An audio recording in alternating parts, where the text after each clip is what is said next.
Continue with chapter Goodwill. In this video, we are going to discuss capitalization method of super profit. So let us start with question number 35.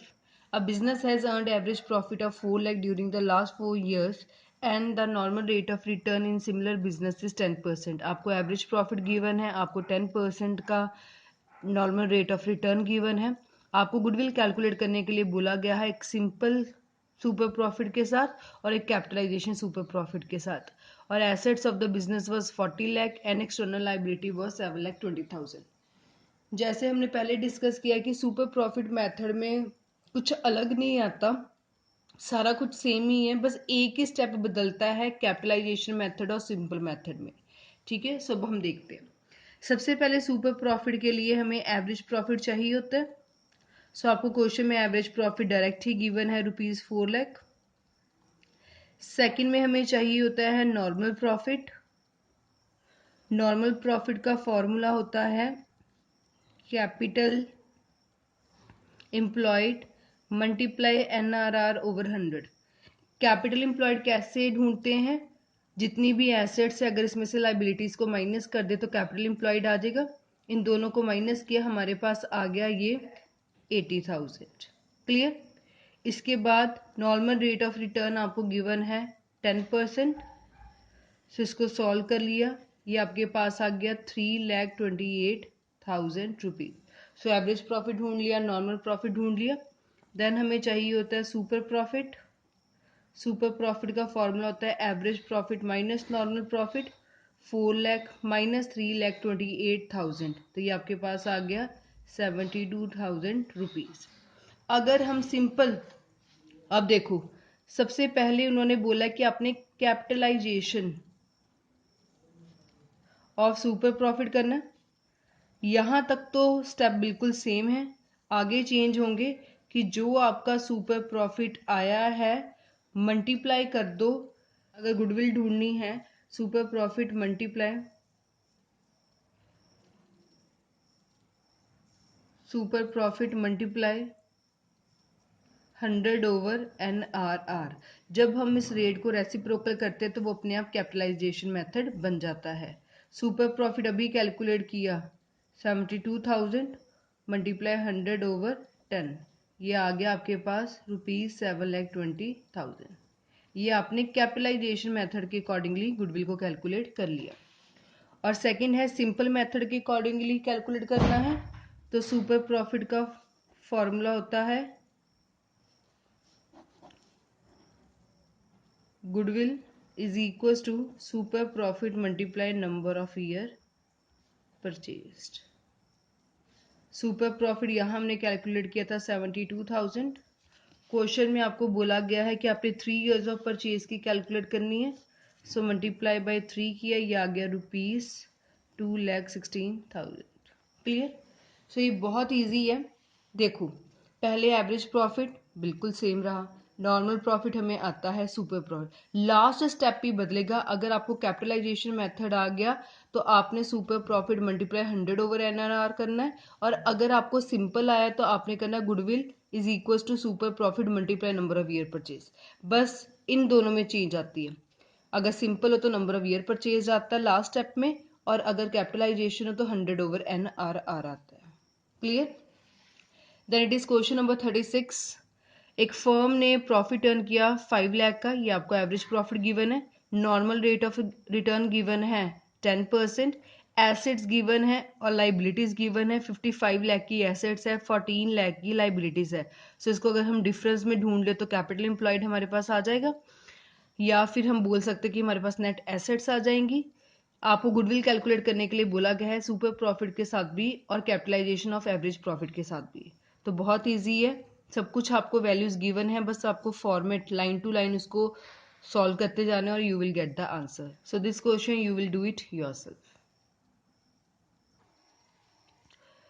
Continue with question number 37. On 1st April 2018, a firm has assets of ₹1 lakh excluding stock of ₹20,000. Current liabilities आपको given है 10,000 की, and the balance constituted of partnership.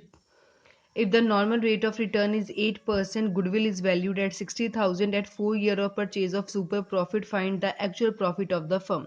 अब जो ये question है ये important भी है और ये थोड़ा सा अलग भी है। अब इस क्वेश्चन में आपको गुडविल की वैल्यू गिवन है, आपने एक्चुअल प्रॉफिट ढूंढना है। देखो सुपर प्रॉफिट का मेथड है, सबसे पहले हमारे पास एवरेज प्रॉफिट होता था, फिर हमारे पास नॉर्मल प्रॉफिट होता था, फिर हम सुपर प्रॉफिट कैलकुलेट करते थे एवरेज माइनस नॉर्मल प्रॉफिट, फिर हम गुडविल कैलकुलेट करते थे super profit multiply number of year purchase. अब आपको ये आइटम मिसिंग है, आपको बाकी सब कुछ गिवन है, मतलब you have to go the reverse, हमें रिवर्स जाना पड़ेगा। सो देखते हैं हम कैसे करते हैं। सबसे पहले नॉर्मल प्रॉफिट देखिए, क्योंकि एवरेज प्रॉफिट तो हमें गिवन ही नहीं है। सो नॉर्मल प्रॉफिट का क्या फॉर्मूला होता है हमारे पास, कैपिटल एम्प्लॉयड